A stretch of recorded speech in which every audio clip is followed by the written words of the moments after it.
Hello everyone.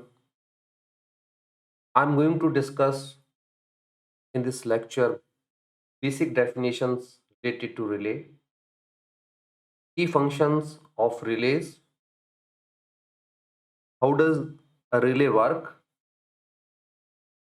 what are the protection schemes for the relays. Now let us discuss some important definitions. What is pickup level? It is very important to know what is pickup level.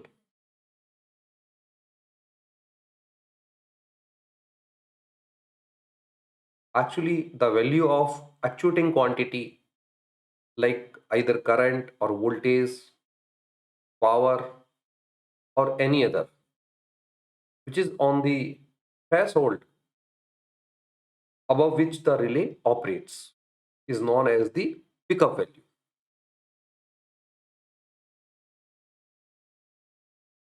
Reset level, the value of current or voltage or any other actuating quantity below which a relay opens its contacts and comes to the original position is known as the reset level. Now, operating time. What is operating time? Basically, the time which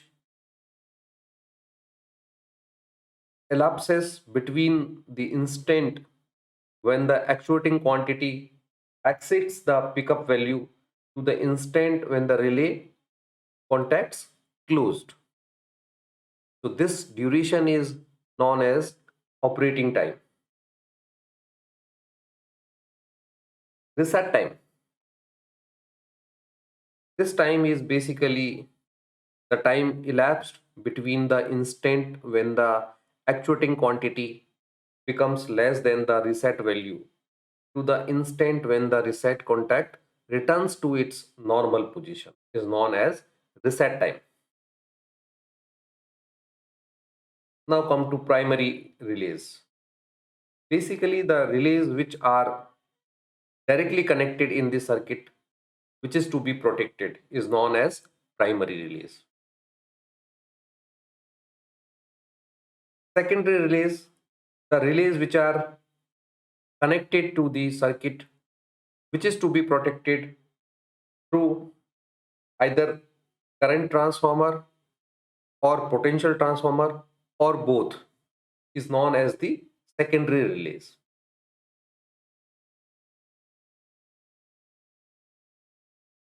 What is auxiliary relay? Basically, the relay which operates in response to the opening or closing of its contacts or circuit to assist another relays in the performance of its function. Mainly, this relay may be instantaneous or may have certain time delay. What is reach? Mainly, this term is used in distance relays. When distance relay operates, whenever the impedance seen by the relay is less than a pre-specified value, this impedance or the corresponding distance is known as the reach of the relay. Here we use two terms. One is under reach, another is over reach. So underreach is basically the tendency of the relay to restrain at the set value or the impedance lower than the set value is known as the underreach value. Now come to overreach. The tendency of the relay to operate at impedance larger than its setting is known as the setting as overreach.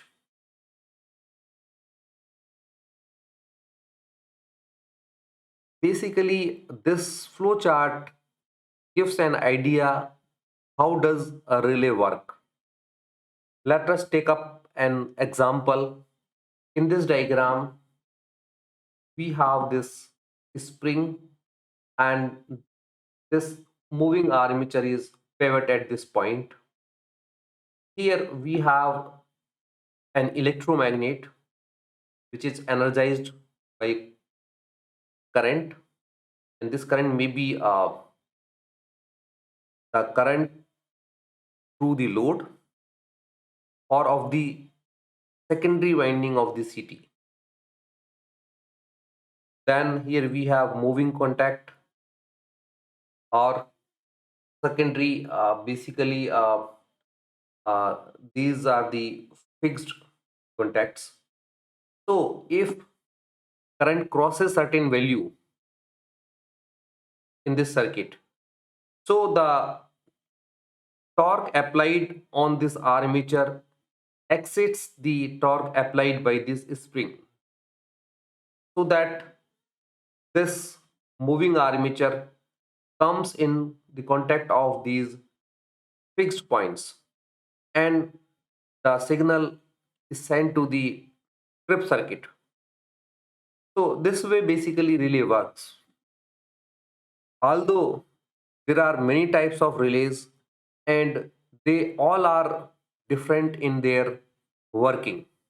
So we'll discuss another relays in forthcoming lectures.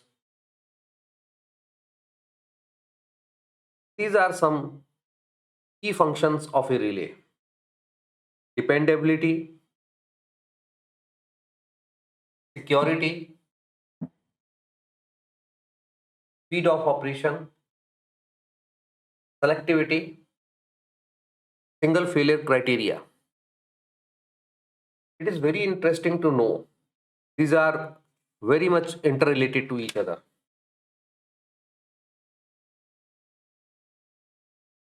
Dependability. The facet of reliability relates to the degree of certainty that a relay will operate correctly, is known as dependability. Next, security. A relay is said to be secure if it doesn't actuate when it is not required to do so. Hence, the security of a relay is the level of sureness that it will not actuate erroneously. Now, speed of operation. Basically, we always set suitable speed for the operation of a relay. Nowadays, relays are available in the range of 5 millisecond to 22 millisecond, and relays with switching speed as fast as 100 microseconds are available.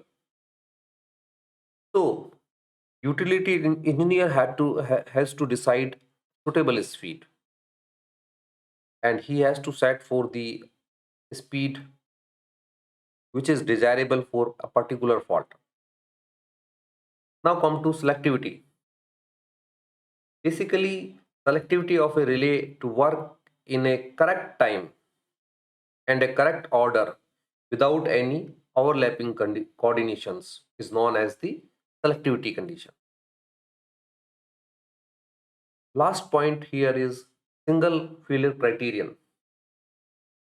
The single failure criterion provides a simple and effective method that assists in the determination of the redundancy of systems or of components within a system so as to ensure the minimum required selectivity and reliability of the safety functions.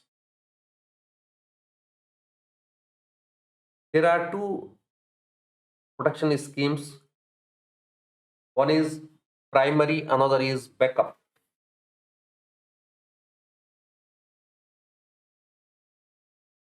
Basically, primary railing is the first line of defense for the protection of the equipments.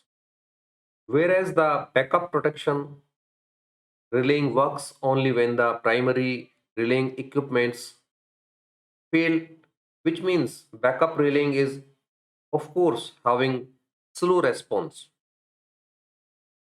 However, what are the reasons of primary relaying failure? There are many reasons. Among them, some are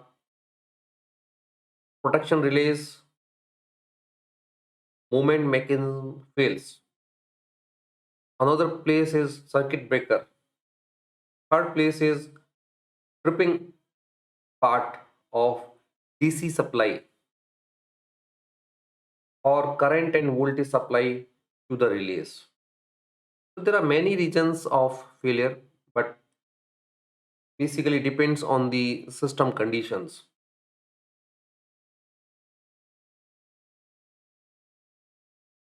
Thank you very much.